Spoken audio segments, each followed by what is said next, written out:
আর আমার legal services চ্যানেলে আপনাদের স্বাগত।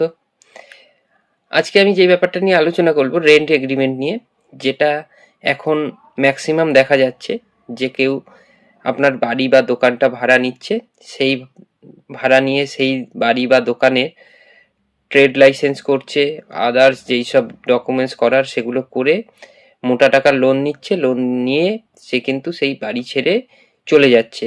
এর দায়ভার কিন্তু সম্পূর্ণ এসে পড়ছে যে ঘর মালিক থাকে তার উপর। তাই আমি এটাই জানাতে চাইছি, আপনারা যখন রেন্ট এগ্রিমেন্ট করবেন সেখানে কিন্তু একটা পয়েন্ট এখন অবশ্যই দিয়ে দেবেন যে কোনো রকম বলুন ট্রেড লাইসেন্স বলুন বা কোনো রকম জিএসটি এই অ্যাড্রেসে করা যাবে না, বা এই দোকানের অ্যাড্রেসে করা যাবে না।